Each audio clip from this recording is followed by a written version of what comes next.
Yang saya muliakan jawatan kuasa pengurusan surau, ashabul fadilah, para imam, para bilal, para pimpinan masyarakat, seterusnya hadirin dan hadirat sidang jemaah yang dirahmati Allah.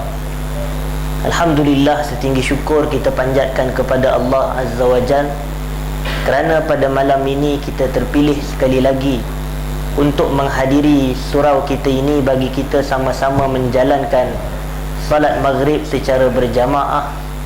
Dan sekali lagi Allah rezekikan kepada kita untuk duduk bersama di dalam majlis ilmu seumpama ini, yang mana apabila kita berada dalam majlis-majlis seumpama ini akan kita memperoleh 4 kelebihan seperti yang disebutkan oleh Nabi sallallahu alaihi wasallam. Yang pertama, kita mendapat ketenangan. Yang kedua, kita mendapat rahmat daripada Allah. Yang ketiga, kita akan mendapat naungan para malaikat. Dan yang keempat, Allah akan sebut nama-nama kita di sisi Allah Subhanahu wa ta'ala, iaitulah di kalangan para malaikat yang tertinggi. Jadi ini antara kelebihan duduk di dalam majlis seumpama ini. Dan saya juga menzahirkan syukur secara peribadi kerana ini dapat saya bertemu sekali lagi dengan tuan-tuan dan puan-puan semua setelah kuliah terakhir yang saya sampaikan di sini adalah pada 15 bulan yang lepas, iaitulah pada Ramadan 2017 1439 Hijrah. Walaupun rumah kita itu tidaklah berapa jauh antara rumah saya dengan rumah tuan-tuan, saya duduk di Cyberjaya sahaja, jadi dekat.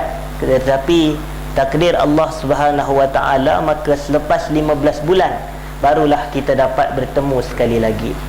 Ala kulli hal, terima kasih saya ucapkan kepada jawatan kuasa pengurusan surau atas kesudian menerima dan menjemput saya untuk bersama tuan-tuan bagi kita mengisi sesi kuliah perdana yang kita adakan pada malam ini sebagai sambutan. Dan kita ingin bicara berkaitan dengan ambang tahun baharu hijrah 1440 Hijrah, iaitulah bulan yang kita berada di dalamnya pada malam ini.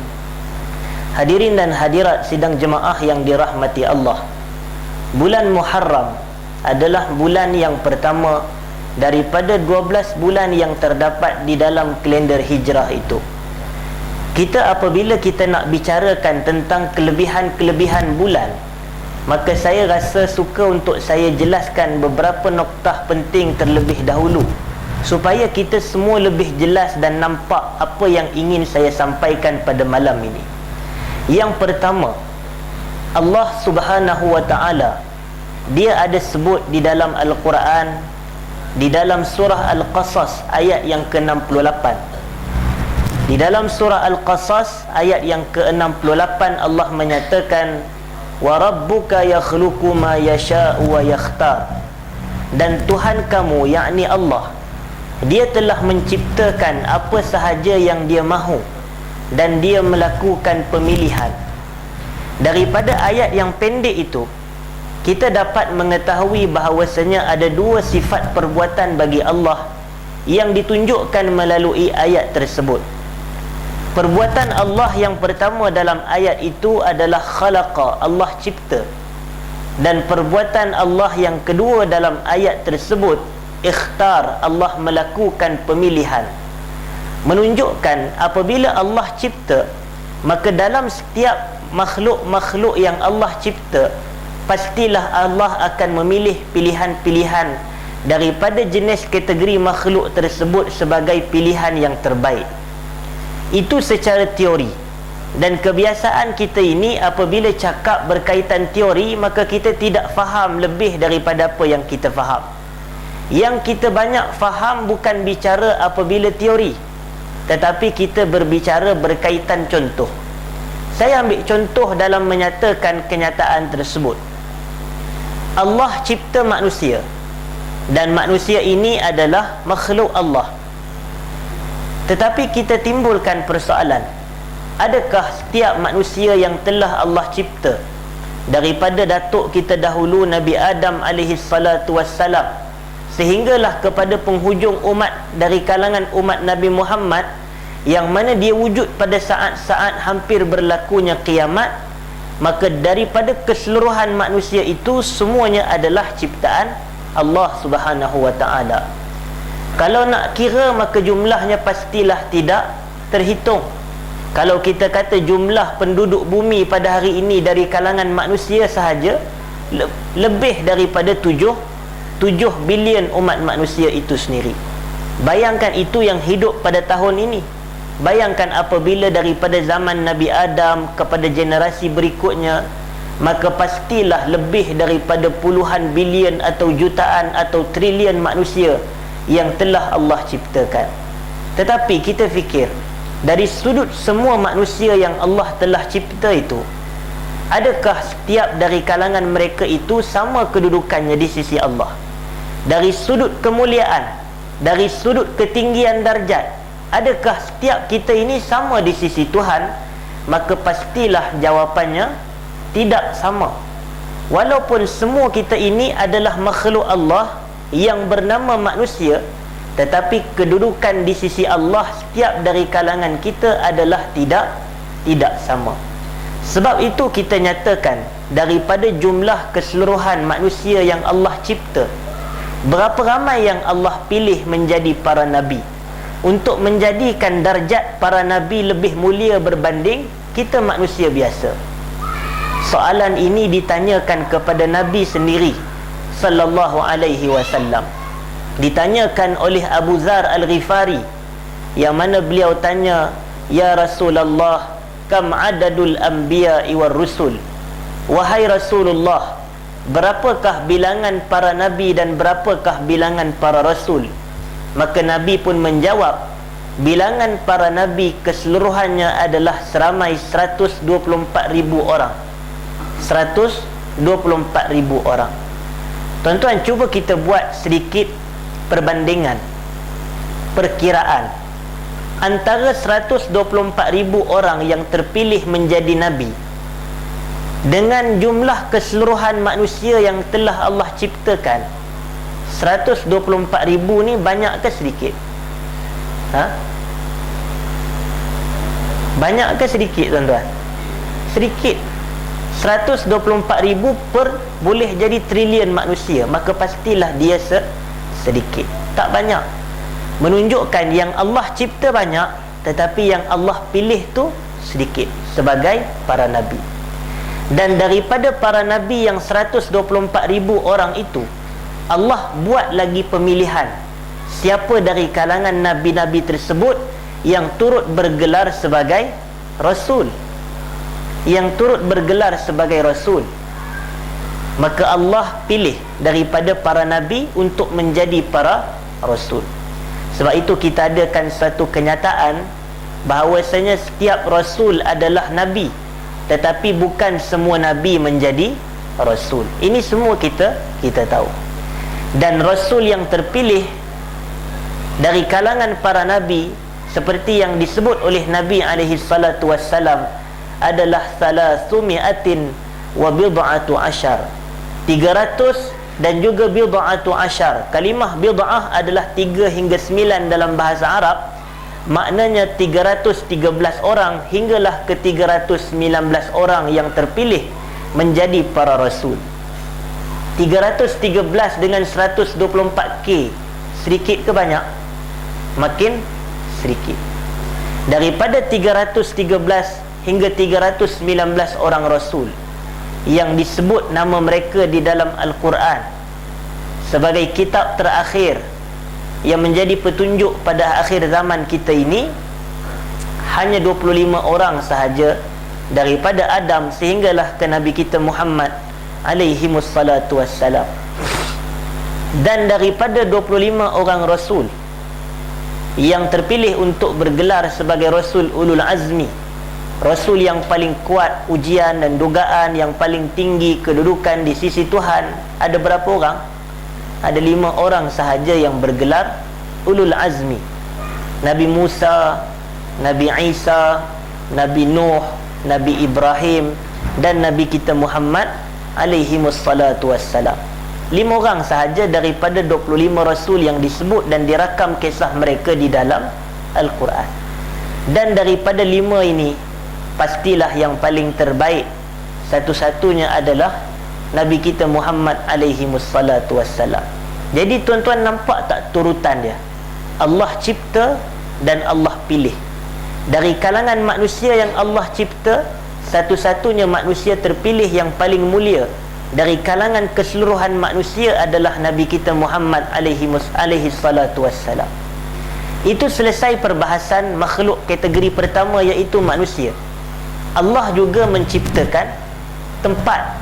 Selain dari cipta manusia, Allah juga menciptakan tempat.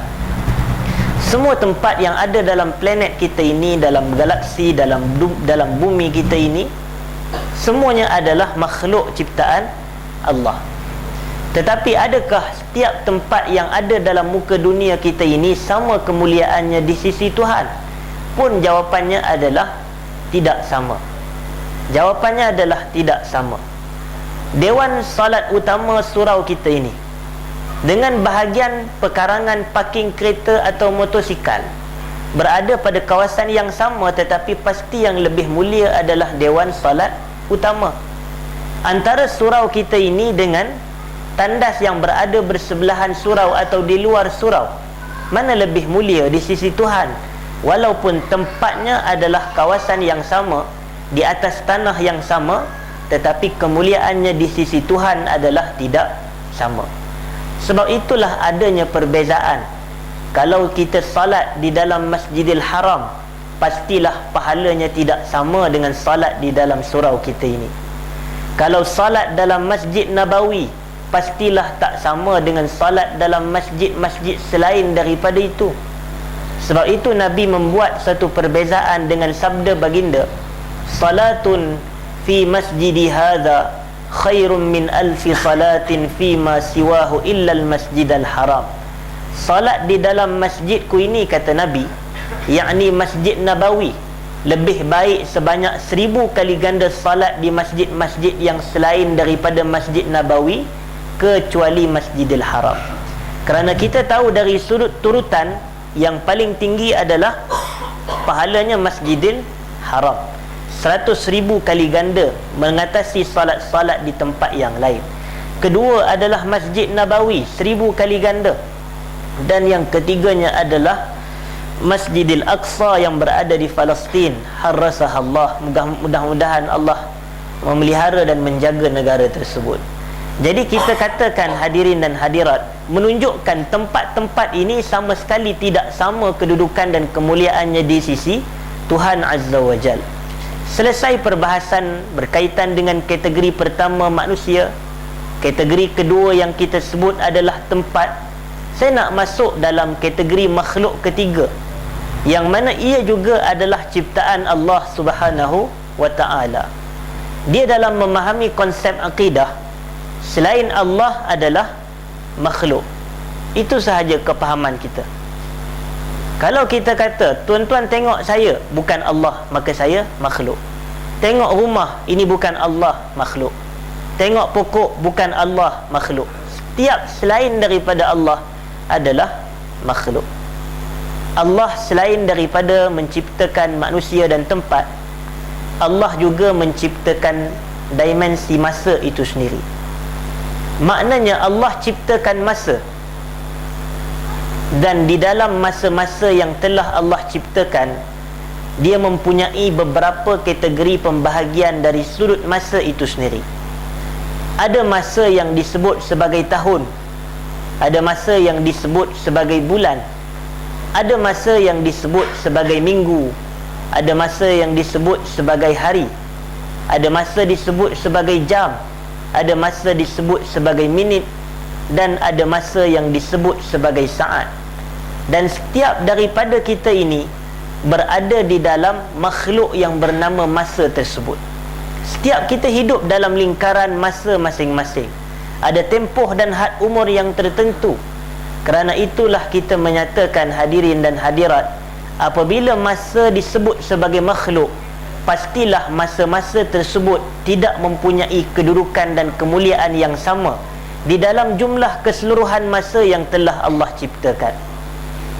Di dalam Al-Quran Allah menyebut, inna iddata syuhuri indallahi 12 syahra fi kitabillah yawma khalaqas samawati wal ard minha arba'atun hurum dzalika ad-dinul qayyim fala tazlimu fihinna anfusakum.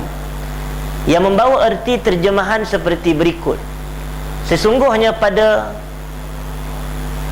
Allah mengatakan, sesungguhnya bilangan-bilangan bulan di sisi Allah adalah sebanyak 12 bulan. Yang mana 12 bulan ini termaktub di dalam Lauhul Mahfuz pada hari Allah menciptakan langit-langit dan juga bumi. Daripada 12 bulan ini ada 4 bulan yang dinamakan sebagai 4 bulan haram. Yang demikian itu adalah agama yang lurus, kata Allah. Maka jangan sesekali kamu zalimi diri kamu dalam 4 bulan tersebut. Bulan haram daripada jumlah keseluruhan 12 bulan. Maka ini menggambarkan konsep yang sama. Allah ciptakan dalam setahun ada 12 bulan. Tetapi Allah tidak sekadar cipta, Allah juga memilih bulan-bulan daripada 12 keseluruhannya itu. Ada bulan-bulan yang terbaik, ada bulan lebih mulia berbanding bulan-bulan yang lain. Kerana itulah dikatakan di sini minha arba'atun hurum. Daripada keseluruhan bulan-bulan itu ada 4 bulan yang dinamakan sebagai bulan haram. Bulan haram ini dia ada 2 maksud. Haram yang pertama maksudnya adalah haram ditumpahkan darah, yakni haram berperang di dalam bulan-bulan tersebut. Itu maksud bulan haram. Bulan-bulan yang diharamkan di dalamnya untuk kita berperang. Yas'alunaka 'anil syahril haram qitalun fih. Mereka bertanya kepada kamu wahai Muhammad terhadap berperang dalam bulan-bulan haram. Bagi tahulah kepada sahabat-sahabat kamu bahawasanya berperang dalam bulan-bulan itu adalah suatu dosa yang besar. Jadi itu maksud yang pertama. Maksud yang kedua daripada bulan haram, iaitulah bulan-bulan yang asyaddul hurmah, bulan-bulan yang sangat-sangat dihormati, yakni bulan-bulan yang sangat-sangat dimuliakan mengatasi bulan-bulan yang lain. Dia daripada perkataan hormat. Sebab itu kita kata tanah haram.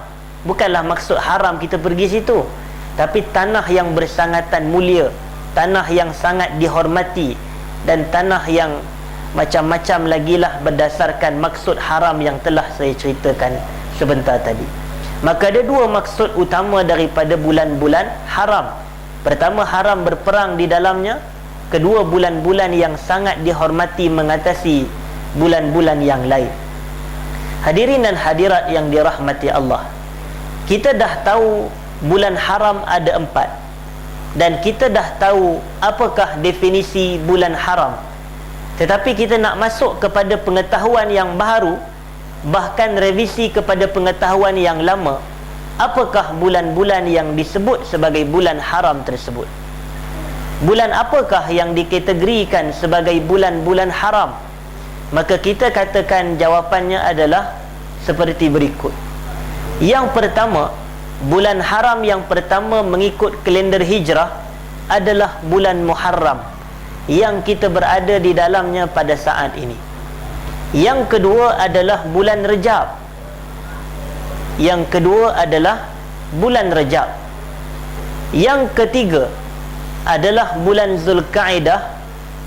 Dan yang keempat adalah bulan Zulhijjah, selaku bulan yang terakhir daripada jumlah tahunan 12 bulan mengikut kalender hijrah.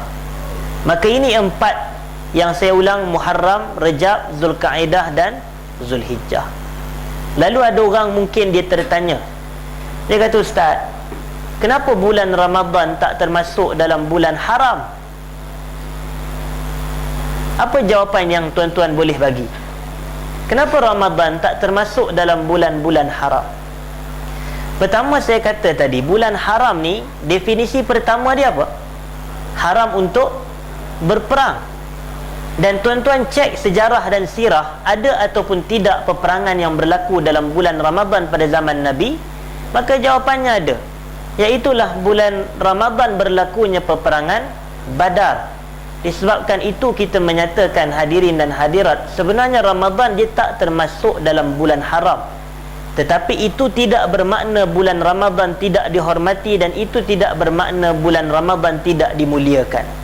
Cuma ia tidak termasuk dalam 4 bulan haram yang disebut oleh Nabi sallallahu alaihi wasallam. Nabi sebut salasun mutawaliyat. Bulan haram ni 3 berturut-turut dan 1 secara tunggal. Yang berturut-turut tu bulan apa? Zulkaidah, Zulhijjah, Muharram, berturut-turut. Dan 1 yang tunggal adalah bulan Rejab itu sendiri, di antara Sya'ban dan juga bulan Ramadan, ataupun bulan Rejab yang mendahului Sya'ban dan juga Ramadan. Hadirin dan hadirat yang dimuliakan, jadi kita nampak bulan-bulan ini terpilih. Tetapi saya tertarik nak mengulas ayat yang hujung daripada ayat yang kita bacakan sebentar tadi. Allah kata, jangan kamu zalimi diri kamu dalam 4 bulan tersebut. Jangan zalimi diri. Zalim diri ni, apa maksud menzalimi diri kita, tuan-tuan? Seseorang itu dianggap menzalimi diri sendiri bila dia buat apa? Bila dia buat dosa, buat maksiat, buat dosa, maka secara langsung dia menzalimi dirinya sendiri. Sebab itu kita katakan, hadirin dan hadirat, dekat akhirat nanti kita tidak perlu untuk menyalahkan orang-orang yang lain. Kita tak perlu nak salahkan syaitan kerana syaitan menggoda kita. Kita tak perlu salahkan mana-mana individu-individu yang tertentu kerana kita na'udzubillah dimasukkan ke tempat yang tidak sewajarnya. Tetapi yang patut kita salah siapa, tuan-tuan? Yang patut kita salahkan pada hari akhirat esok adalah diri kita sendiri. Ada satu ayat dalam Quran, Allah cerita tentang satu khutbah. Sebenarnya dalam Quran pun ada khutbah juga, bukan pada hari Jumaat sahaja, tetapi khutbah. Cuma menariknya khutbah ini, khutbah ini bukan diberikan oleh khatib-khatib kita, tetapi khutbah ini disampaikan oleh Iblis laknatullahi alaih. Dan khutbah ini bukan berlangsung di masjid, tetapi khutbah ini berlangsung di dalam neraka Jahannam. Khutbah ini bukan daripada mimbar kayu, tetapi khutbah ini daripada mimbar yang dibuat daripada api neraka itu sendiri. Khatib pada hari itu adalah Iblis. Sebab itu dalam Quran Allah menceritakan, wa qala asy-syaitan lamma qudiyal amru innallaha wa'adakum wa'dal haqq. Dan syaitan, yakni Iblis, dia berkata setelah selesai pembahagian manusia, kawan ni masuk syurga, kawan ni masuk neraka pada hari akhirat esok, Iblis berkata, innallaha wa'adakum wa'dal haqq. Allah dah janji kepada kamu dengan janji yang betul. Apa janji Allah yang betul itu? Allah janji siapa buat amal kebaikan dia masuk syurga, dan siapa banyak amalan kejahatan dia masuk neraka. Fa amma man thaqulat mawazinuhu fahuwa fi 'aishatin radiyah wa amma man khaffat mawazinuhu fa ummuhu hawiyah wa ma adraka ma hiya narun hamiyah. Sesiapa yang thaqulat mawazinuhu, berat amalan timbangannya, maka dia berada dalam aisyah radiyah, kehidupan yang diredai in term of syurga Allah itu. Dan sesiapa yang ringan amalan kebaikannya, yakni yang berat adalah amalan kejahatan, fa ummuhu hawiyah, tempat kembali dia adalah hawiyah. Tahukah kamu apa itu hawiyah? Itulah api neraka yang menjulang. Tetapi menariknya Iblis ini, bila dia kata innallaha wa'adakum wa'dal haqq, pada hari tersebut dia kata wa wa'adtukum fa akhlaftukum, aku pun janji kepada kamu tapi aku mungkir janji aku. Tetapi dia kata wa ma kana li 'alaikum min sultan, maka dia kata aku ni tak mempunyai sebarang kuasa ke atas kamu, illa an da'autukum fastajabtum li, melainkan aku ini mengajak kamu ikut aku. jom buat maksiat, mari buat dosa, mari buat kesalahan sekian-sekian. Maka bila aku ajak, maka kamu sahut seruan aku, fala talumuni walumu anfusakum. Maka jangan kamu cela diri aku pada hari ini, tetapi yang sepatutnya kamu cela adalah diri kamu sendiri. Maka itu menunjukkan perbuatan menzalimi diri adalah diharamkan, dan perbuatan menzalimi diri itu adalah dengan cara kita melakukan maksiat kepada Allah Subhanahu wa ta'ala. Berbalik kepada ayat yang kita baca tadi, Allah kata fala tazlimu fihinna anfusakum, jangan zalimi diri kamu dalam bulan-bulan tersebut. Betul, saya nak kata tuan-tuan, menzalimi diri sendiri ni hukum dia apa? Haram. Menzalimi diri sendiri hukumnya haram.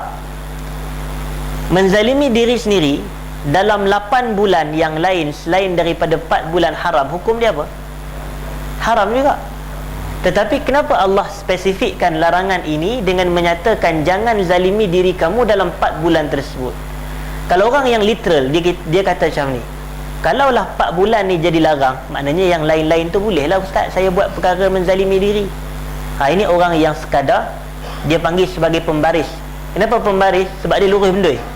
Bila dia lurus bendoi, maka dia adalah pembaris. Bila kita kata jangan zalimi diri dalam 4 bulan, dia boleh fikir, habis tu 8 bulan lagi bolehlah kami zalimi diri. Tak boleh. Dia haram, kawan ni haram.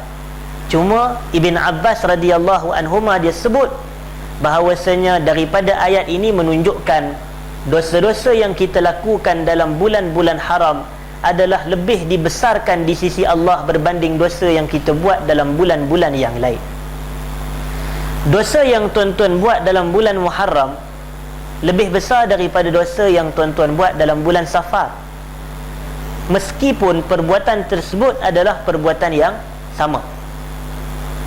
Saya tanya tuan-tuan, dari sudut akal fikiran kita ini, logik ataupun tidak, perbuatan tu perbuatan sama, tetapi berbeza bulan, berbeza hukuman di sisi Tuhan. Logik tak?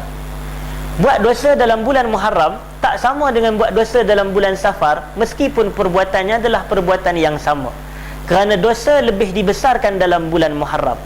Dari sudut akal fikir kita ini, logik atau tak logik? Tak logik. Apa pula?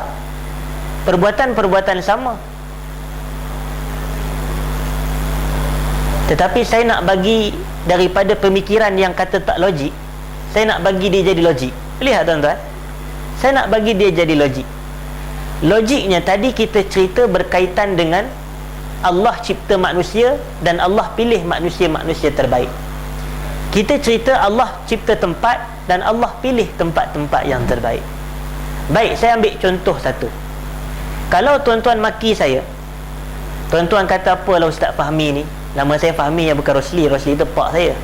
Okey, apa nama, tuan-tuan maki saya. Maki saya adakah sama dengan dosa tuan-tuan maki Nabi? Sama tak? Tak sama. Tapi maki dengan perkataan yang sama, tetapi dia jadi hukum yang berbeza. Maki saya boleh jadi berdosa, tapi maki Nabi boleh jadi kufur. Nampak tak beza dia? Maki saya boleh jadi dosa, tapi maki Nabi boleh bawa kepada kekufuran. Jadi sebab itu kita kata tidak sama. Kalau tuan-tuan puji saya dengan puji Nabi, mana lebih besar pahala dia? Mesti besar pahala puji Nabi. Walaupun puji kita ini adalah dapat juga pahala. Itu contoh pertama. Contoh kedua, kalau tuan-tuan buat dosa dalam Masjidil Haram, sama ke dengan buat dosa dalam surau ni? Tak sama.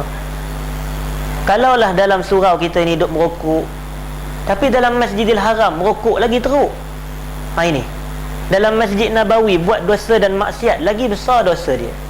Sedangkan perbuatan tu perbuatan sama, yang berbeza hukuman sebab kerana berbezanya tempat. Tempat ni Allah tak muliakan sebagaimana Allah muliakan tempat yang lagi satu. Jadi logik tak kalau kita kata perbuatan yang sama tetapi berbeza bulan, maka berbeza hukuman di sisi Tuhan? Jawapannya logik, kerana bulan ni lebih dimuliakan berbanding bulan yang lain. Sebagaimana individu dimuliakan kalau kita hina dia, dosa lebih besar. Tempat dimuliakan kalau kita buat maksiat di tempat tersebut, dosa akan lebih besar. Macam tu jugalah dalam masa-masa yang Allah muliakan, seperti di dalam bulan Muharram, bulan Rejab, bulan Zulkaidah, bulan Zulhijjah, maka dosa-dosanya akan menjadi lebih besar berbanding dosa yang kita lakukan dalam 8 bulan yang lain. Maka kerana itu kita menyatakan hati-hati melakukan maksiat dalam bulan ini. Tidak sama ganjaran dan hukumannya di sisi Tuhan. Maka bila kita kata dosa pun diberatkan, maka amalan soleh juga diberatkan di dalam bulan ini. Maka pahala kita pun diberatkan kalau kita memperbanyakkan amal soleh di dalam bulan haram seumpama ini. Kemudian hadirin dan hadirat yang dirahmati Allah, dalam menceritakan tentang kelebihan bulan Muharram ini, Nabi sallallahu alaihi wasallam ada menyebut, afdalus siyam ba'da siyami Ramadan siyamu syahrillahi allazi tad'unahu al-Muharram. Seafdal-afdal puasa setelah puasa di dalam bulan Ramadan adalah puasa di dalam bulan Allah yang kamu panggil sebagai bulan Muharram tersebut. Maknanya ini ada membawa satu kelebihan lain bulan Muharram. Seafdal-afdal puasa sunat mutlak selepas daripada Ramadan adalah bulan ini, puasa dalam bulan ini, mengatasi puasa dalam bulan Syawal, Zulkaidah dan Zulhijjah. Maka selepas 3 bulan daripada berlalu perginya Ramadan, puasa terbaik, yakni puasa sunat, adalah puasa di dalam bulan Allah yang kita panggil sebagai Muharram. Tuan-tuan, perasan tak Nabi sebut nama lain bagi Muharram? Apa nama lain bagi Muharram daripada hadis itu? Bulan Allah. Bulan Allah. Nama lain bagi Muharram adalah bulan Allah, Syahrullah. Syahrullah adalah 2 kalimah yang mana bila kita pisahkan dia membawa maksud yang berbeza. Satu Syahrun, bulan, satu Allah, iaitu Allah, Ismul Jalalah, nama bagi Allah. Bila kita kata Syahrullah, dia jadi bulan Allah. Dan setiap sesuatu itu bila disandarkan ia kepada nama Allah, maka secara automatik dia menjadi mulia juga. Ini konsep. Sesuatu itu apabila disandarkan kepada Allah, secara automatik dia menjadi mulia. Tuan-tuan, kalau saya tanya, apa nama yang paling Allah suka dan paling Allah sayang? Apa jawapan kita? Abdullah jawapan yang tepat. Ada jawapan lain tak? Dia ada 2 sebenarnya disebutkan dalam hadis, Abdullah dan apa lagi? Abdul Rahman. Abdullah dan Abdul Rahman. Ini nama yang Nabi sifatkan, ahabbul asma'i ilallahi Abdullah wa Abdul Rahman. Nama yang paling Allah suka adalah Abdullah dan Abdul Rahman. Tuan-tuan, Abdullah maksud dia apa dalam bahasa Melayu? Hamba Allah. Cuba kita pisahkan antara hamba dan Allah, iaitu kita kata kita ni abdun, kita ni hamba. Kalaulah ada orang datang kepada kita, dia kata kepada kita, awak ni hamba, apa perasaan tuan-tuan? Kita akan rasa, bila pula aku hamba abdi? Contoh, dia kata, awak ni hamba kepada bos awak ke? Kita kata, tak. Awak ni hamba kepada ketua kampung ke? Contoh, kata tak. Awak hamba kepada nafsu ke? Lagi tak. Sejak bila pula saya jadi hamba hawa nafsu? Tapi kalau kita disebutkan kepada kita, tuan ni hamba Allah ke? Oh, kita rasa seronoknya, aku memang hamba Allah. Maknanya hamba-hamba yang lain kita tak berapa suka, tapi kita tak pernah petikaikan kalau orang panggil kita hamba Allah. Sebab itu masuk bulan Ramadan, orang banyak sedekah, buka puasa ke surau dan masjid, dia tulis hamba Allah. Dia tak tulis di situ hamba Ramadan, dia tak tulis di situ hamba hawa nafsu, dia tak tulis di situ hamba makanan, tetapi dia pilih hamba Allah. Sebab dia tahu. Sebab itu penyair sebut, la tad'uni illa biya abdaha fa innahu ahabbu asma'i. Janganlah kau panggil aku melainkan dengan wahai hamba Allah, kerana itulah nama yang paling aku cintai. Tetapi kita fikir, kenapa nama hamba Allah ni nama yang paling Allah suka pula? Kenapa Allah tak suka nama-nama lain? Seperti nama, macam kita letak nama anak kita durian, letak nama anak kita rambutan, letak nama anak pulasan. Jadi kita kata, kenapa Allah tak suka nama-nama begitu? Kenapa nama Abdullah dan Abdul Rahman? Jadi ada jawapannya seperti berikut. Jawapannya adalah, Bani Israel dahulu, iaitu pengikut-pengikut kepada Nabi Musa yang menyeleweng, mereka banyak menamakan anak mereka dengan nama Immanuel. Immanuel, E-M-E-N-U-E-L-L-E, Immanuel. Yang mana Immanuel ini di dalam bahasa Inggeris membawa erti God is with us, Tuhan ada bersama kami. Itu maksud Immanuel dalam bahasa Hebrew ataupun Ibrani, yang membawa erti dalam bahasa Arab ilahana ma'ana, God is with us. Lalu dia kata, Islam, bila Islam datang, Islam menjadikan nama yang paling Allah suka adalah nama yang mengikat hamba kepada Tuhan. Abdullah, Abdul Rahman, hamba Allah, hamba Ar-Rahman.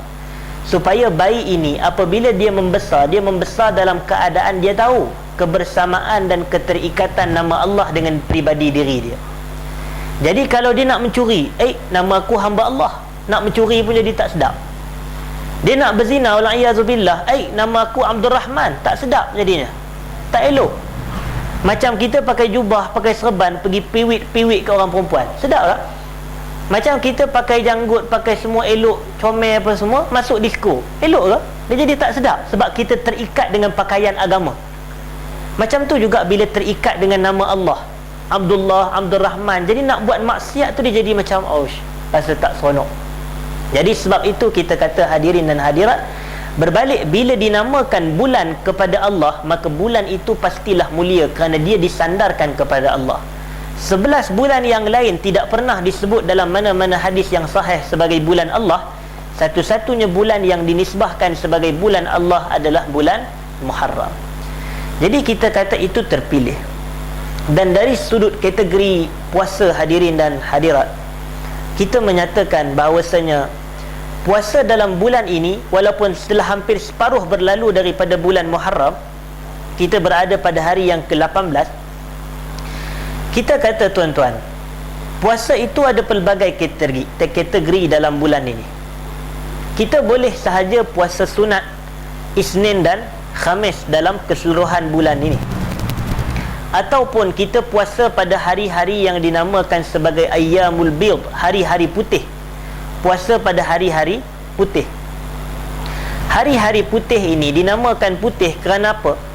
Kerana pada malam tersebut bulan mengambang penuh, iaitulah pada 13, 14 dan 15 hari bulan setiap bulan. Dan 13, 14, 15 ini adalah mengikut kalender Hijrah. Janganlah cari 13 September nak puasa pula, kemudian tengok bulan 13 September tak penuh pun Ustaz, 14 September, 15 September tak penuh. Kita kata kalender Hijrah. Jadi 13, 14, kalau tuan-tuan perasan pada minggu lepas, tak perasan ke langit apabila bulan cerah, bulan penuh, maka itulah dianya 13, 14, 15 yang dinamakan sebagai hari-hari putih, yang mana hari-hari putih tersebut kita dituntutkan untuk berpuasa pada 3 hari tersebut. Nabi sebut fadilat puasa pada hari-hari putih adalah menyamai pahala puasa selama setahun. Kenapa dapat pahala puasa setahun ni? Kita kena tahu, tuan-tuan. Bila saya kata macam ni, kita tanya kenapa. Sebab kita nak tahu, kita ada curiosity, perasaan ingin tahu. Janganlah perasaan nak tahu tu pada benda-benda yang tak manfaat, tapi kita nak tahu kenapa kalau kita puasa 3 hari sebulan pada hari-hari putih sepanjang tahun, maka kita dapat pahala puasa sepanjang tahun. Jawapannya adalah seperti berikut. Dalam setahun ada berapa bulan? 12 bulan. Setiap bulan kalau kita puasa selama 3 hari pada hari-hari putih, maka 12 kali 3 bersamaan berapa, tuan-tuan? 36. 36. Setiap satu amal kebaikan yang kita buat digandakan berapa kali ganda? Berapa kali ganda agak? Satu kebaikan yang kita buat 10, jawapan yang tepat. Maknanya 36 kali 10 bersamaan 360. Dan mengikut kalender hijrah, jumlah keseluruhan hari dalam setahun adalah 360 hari. Jadi itulah dia kata, sama juga dengan puasa yang kita kata puasa 6 hari pada bulan Syawal. Fadilat puasa 6 ni dapat pahala puasa sepanjang tahun. Kerana apa? Kerana Ramadan kita puasa 30 hari, campur 6 hari bulan Syawal, 30 tambah 6, 36 kali 10, 360 menyamai jumlah hari dalam setahun. Baik, jadi kita boleh pilih nak puasa hari Isnin Khamis ke dalam bulan ini, ataupun puasa puasa hari-hari putih, ataupun puasa pada hari yang dinamakan sebagai puasa Nabi Daud. Puasa Nabi Daud adalah puasa selang sehari. Maknanya hari ni puasa, esok tak puasa, lusa puasa balik, tulat tidak puasa. Selepas tulat apa? Saya pun tak tahu, mungkin orang kata tongging, ada pula orang kata macam-macam, tapi selang sehari lah mudah-mudah kita kata. Jadi kenapa Nabi sifatkan puasa Nabi Daud sebagai puasa yang terbaik? Sebaik-baik puasa adalah puasa Nabi Daud, Nabi kata. Kenapa puasa Nabi Daud dinamakan sebagai puasa terbaik? Tanya soalan lagi tak? Sebab kalau saya suruh buka sesi soal jawab, orang akan jadi diam, malu nak bertanya. Tapi bila saya buat begini, biarlah saya tanya dan saya jawab. Faedah dapat kepada semua orang, dapat kepada saya dan dapat kepada tuan-tuan yang mungkin ada sebahagian kita yang malu untuk bertanya. Kenapa puasa Nabi Daud dianggap sebagai puasa yang paling baik? Kerana dijawab oleh Ibn Qudamah Al-Maqdisi dalam kitabnya Mukhtasar Minhajul Qasidin, kerana puasa ni tanda kita sabar. Puasa tanda kita sabar. Dan tidak berpuasanya kita tanda kita syukur. Jadi dia kata hidup ni antara sabar dan syukur. Kita terbang kepada Allah, menuju Allah ni dengan bawa dua sayap. Sayap sabar, sayap syukur. Kalau hidup sabar je tapi tak syukur, maka tak boleh nak terbang sampai ke destinasi penghujung. Kalau syukur je tapi tak ada sabar, maka ini pun sudah tidak ada masalah. Jadi puasa mengajar kita sabar. Dan makan dan minum, dan kita apa semua melakukan perkara-perkara makan, minum semua itu menandakan kita syukur dengan nikmat yang Allah beri kepada kita. Dan yang kebiasaannya puasa dalam bulan Muharram itu adalah puasa yang telah lepas, iaitulah puasa pada hari Ashura, yang dia panggil sebagai puasa Ashura itu. Puasa pada hari Ashura. Ashura ni adalah, apa maksud Ashura? Hari yang ke-10. Kalau tuan-tuan ada anak belajar sekolah gambar ayat bahasa Arab, tu bertanya dia, Ashura ni apa dia? 10. Itu 10 Muharram dituntut untuk kita berpuasa. Berdasarkan hadis Nabi alaihi salatu wassalam, siyamu yaumi Ashura ahtasibu ala Allahi ayyukaffira as-sanata allati qablah. Puasa pada hari Ashura, aku berharap bahawa Allah akan mengampunkan dosa-dosa kecil setahun sebelumnya dengan pahala puasa tersebut. Maknanya kalau kita puasa pada hari Ashura, bismillah, diampunkan dosa-dosa kecil setahun sebelum. Kenapa Nabi puasa pada hari Ashura? Kerana pada hari Ashura ini, golongan Bani Israel, iaitulah pengikut-pengikut Nabi Musa dahulu, mereka menjadikan, iaitulah golongan Yahudi, mereka menjadikan hari Ashura sebagai hari perayaan. 10 Muharram di sisi Yahudi pada zaman tersebut adalah hari perayaan. Islam ni sama tak dengan Yahudi? Sama ke dengan Islam dengan Yahudi? Tak sama tak? Jawapan mudah tak? Bila kita kata inna dina indallahil Islam, maknanya tak boleh kita faham Islam sama dengan Yahudi. Tak boleh. Lalu kita tengok sikap Nabi dalam hal ini. Nabi kita bila datang 10 Muharram, baginda berpuasa. Tuan-tuan agak, kenapa Nabi puasa bila Yahudi raya pada hari tersebut?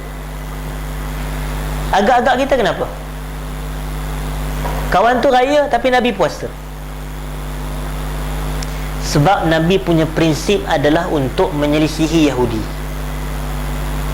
Orang-orang yang amalkan puasa Ashura, dia juga sepatutnya menanam prinsip yang sama.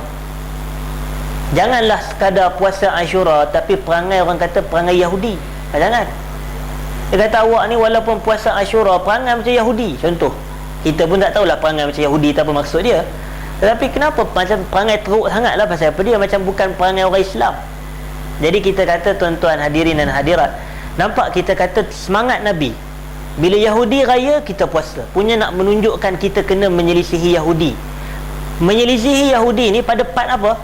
Pada part-part yang dianggap sebagai syiar agama, bukan dalam part-part keduniaan. Jangan kita ingat Yahudi pakai tie, jadi kita tak boleh pakai tie. Jangan kita ingat Yahudi pakai kot, kita tak boleh pakai kot.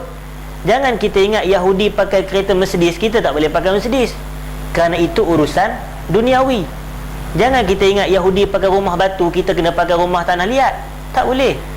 Jadi kita bila kita buat perkara dunia yang menyamai mereka, itu tidak dianggap sebagai mengikuti. Tapi perkara agama, ya, kita wajib menyelisihi kelompok Yahudi. Jadi sebab itulah wujudnya puasa pada hari Ashura. Dan demikian wujudnya juga puasa pada hari Tasu'a, hari yang ke-9. Walaupun Nabi tidak pernah puasa pada hari Tasu'a, tapi Nabi berkeazaman dan Nabi mengarahkan kepada umat baginda untuk berpuasa pada hari yang ke-9. Sehingga Nabi menyatakan, la in baqitu fil qabil la asuman at-tasi'. Kalau aku hidup pada tahun akan datang, nescayalah aku akan berpuasa pada hari yang ke-9. Tetapi takdir Allah Ta'ala, tak sampai tahun depan Nabi pun wafat. Nabi pun wafat, pergi bertemu dengan Tuhannya sallallahu alaihi wasallam.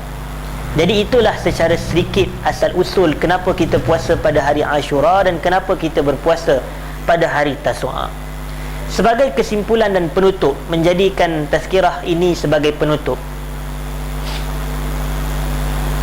kita ingin katakan suatu perkara yang terakhir. Bulan Muharram dia sinonim dengan hijrah, sehingga orang pun menyebut kuliah perdana ma'al hijrah. Tetapi tajuk yang diceritakan lebih kepada bulan Muharram. Saya ada sebab kenapa saya jadikan tajuk kita pada malam ini lebih pada bulan Muharram, melebihi cerita-cerita tentang hijrah itu sendiri. Ini kerana dari sudut sirah dan sejarah, pendapat yang menyatakan bulan Muharram berlakunya hijrah Nabi adalah tidak tepat. Ini adalah pandangan yang tidak disetujui oleh majoriti ulama-ulama besar dalam bidang sejarah sendiri. Maknanya penetapan awal tahun hijrah, betul bulan Muharram adalah ditetapkan sebagai bulan yang pertama, iaitu permulaan tahun hijrah. Kita kata dia bulan yang pertama.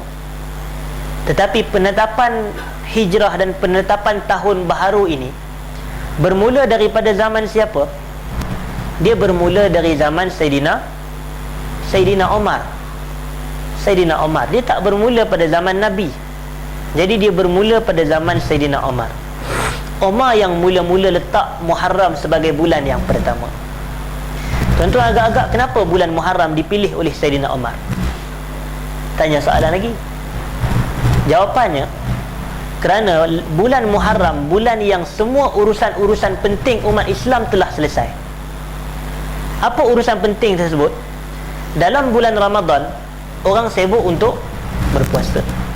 Dalam bulan Syawal, orang sibuk berhari raya dan melakukan puasa 6. Dalam bulan Zulkaidah, orang dah mula buat persiapan untuk haji. Dan bulan Zulhijjah, orang buatnya ibadat haji. Dan selepas selesainya ibadat haji pada hari yang ke-10 itu, maka kita menyatakan bahawasanya orang pun mula berpusu-pusu balik semula ke kawasan masing-masing. Maka bila dah reda, bila dah tak ada pemasalah, dah tak ada apa dia, Muharram dijadikan sebagai bulan yang pertama, sebagai permulaan tahun di sisi Sayyidina Umar ibn al-Khattab radhiyallahu ta'ala anhu. Hijrah ini dari sudut kefahamannya adalah membawa erti perpindahan, al-intiqal. Itulah maksud hijrah. Tetapi al-intiqal min biladil kufri ila biladil Islam, berpindahnya Nabi daripada negara kufur kepada negara negara Islam. Negara kufur yang Nabi berpindah pada zaman tersebut adalah negara mana? Negara mana? Makkah Al-Mukarramah. Pada hari tersebut dia dianggap sebagai negara kufur. Sehinggalah Nabi berhijrah ke negara Islam, iaitulah ke Madinah Al-Munawwarah.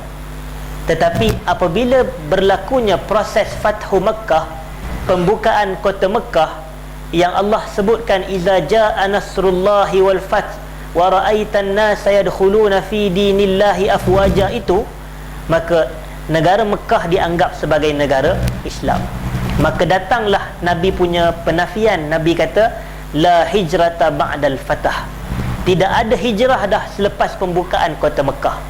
Menunjukkan dah tak perlu nak keluar daripada Mekah dah, kerana Mekah dah jadi negara Islam. Bukan tak ada hijrah ke arah kebaikan, tetapi tidak ada hijrah pada hari tersebut daripada Mekah pergi ke tempat lain. Mekah dah jadi negara Islam. Itulah secara umum hijrah membawa erti perpindahan. Tetapi kita kata hijrah difahami dalam konteks yang lebih luas. Hijrah adalah perpindahan ke arah kebaikan. Itulah secara umum. Orang kita tak sebut kalau ada artis yang pakai tudung kemudian ditukar kepada tak pakai tudung. Kita tak akan tulis, wartawan tak akan tulis artis tersebut telah berhijrah kepada tak pakai tudung. Dia tak kata macam tu. Tetapi daripada tak pakai tudung, ataupun kita katakan free hair, daripada free hair kepada bertudung, kita, wartawan tu akan tulis, oh artis Fulanah bin Fulan ni dia telah pun berhijrah ke arah kebaikan. Maknanya hijrah ni digunakan kepada benda-benda yang baik. Jadi sebab itu kita katakan dalam konteks hijrah, kalau kita kata ma'al hijrah, kebersamaan kita dengan hijrah, mengambil prinsip hijrah Nabi ke arah kebaikan, maka kita juga harus mengubah diri kita ini daripada buruk kepada lebih baik hari demi hari. Sebab itulah dalam konsep hijrah, saya nak bagi contoh satu perkara yang mudah, iaitulah contohnya hadir ke masjid atau hadir ke surau seumpama ini. Satu je contoh sebelum kita tutup. Tak payah pergi contoh lain yang bombastik, yang terlampau besar sangat, contoh yang sukar dilakukan.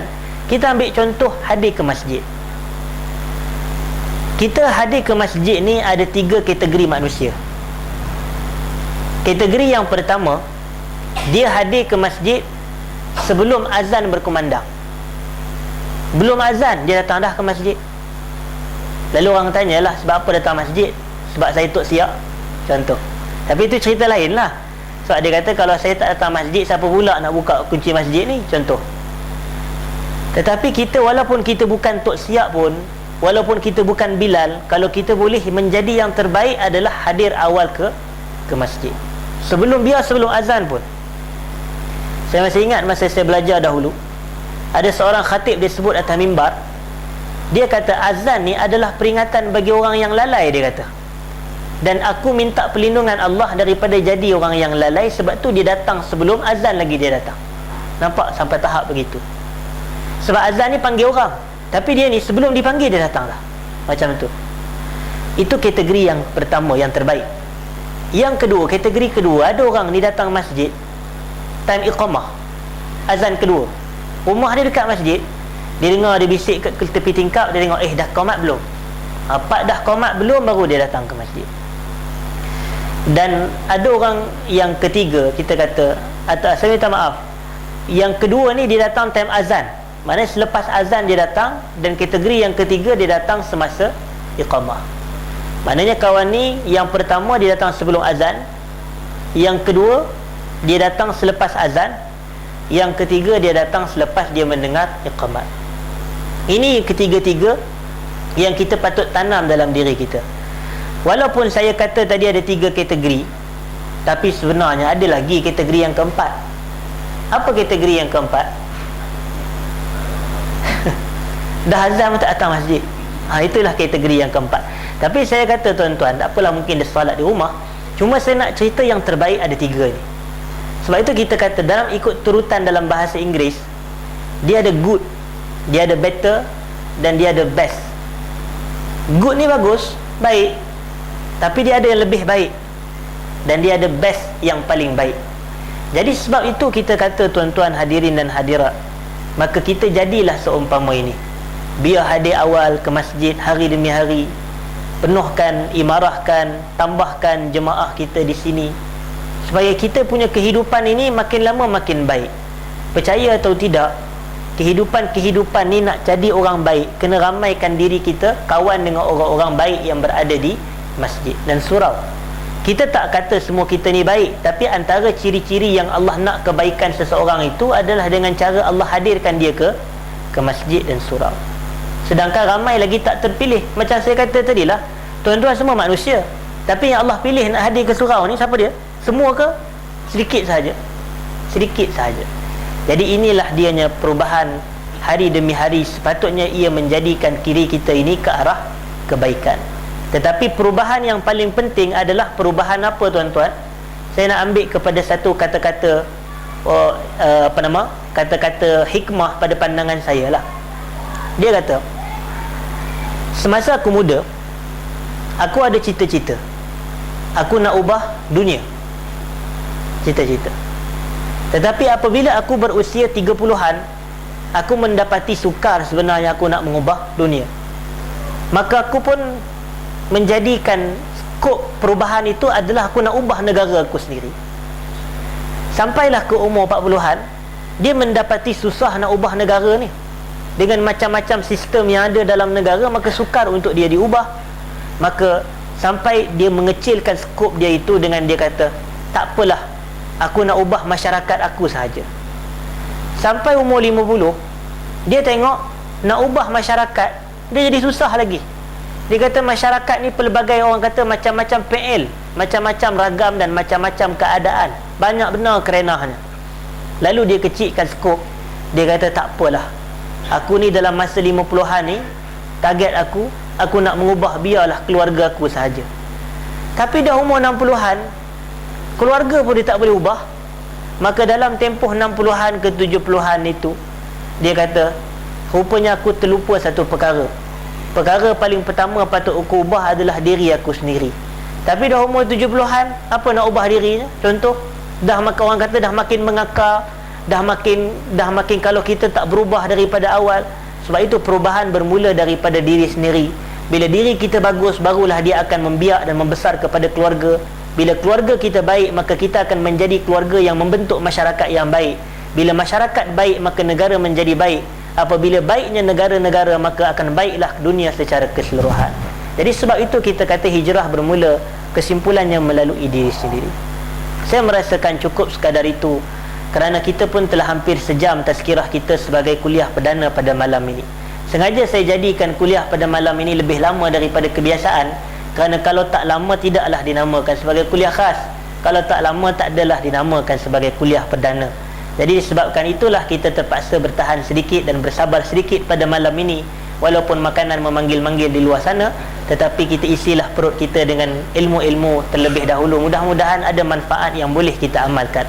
Saya pohon keampunan kepada Allah jika ada salah silap dalam pembacaan Al-Quran dan juga hadis Nabi.